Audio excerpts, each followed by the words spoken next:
सावन में कैले हो खबो बहुते पूजनवा ये हो सवर को भौजीना। सावन में कैले हो खबो बहुते पूजनवा ये हो पतर को भौजीना। ए हो सवर को भौजीना सुघर पवलू सजनवा। ए हो पतर को भौजीना सुघर पवलू सजनवा। ए हो सवर को भौजीना।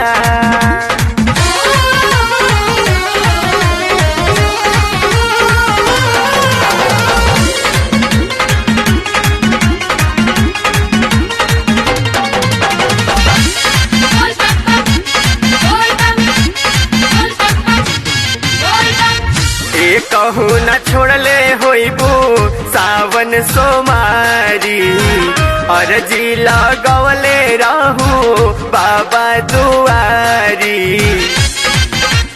हो कहू न छोड़ले होइबू सावन सोमारी अर्जी लगवले रहू बाबा दुआरी।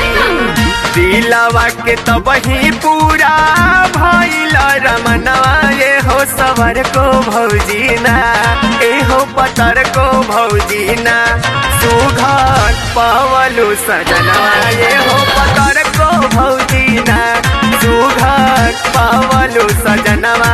ए हो पतर को भौजीना।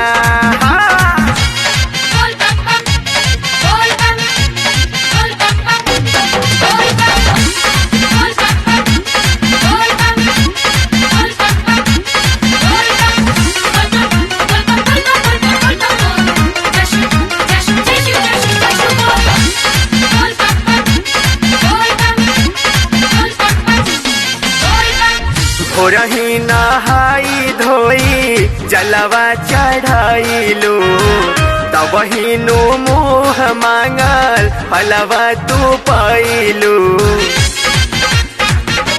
भौजी हो भोरही नहाई धोई जलवा चढ़ाइलू तब हिनु मुँह मांगल फलवा तू पाइलू। होई के मंगनवा कैलू भक्ति भजनवा। ये हो सवर को भौजीना ए हो पतर को भौजीना सुघर पवलू सजनवा। ये हो सवर को भौजीना सुघर पवलू सजनवा। ए हो सवर को भौजीना।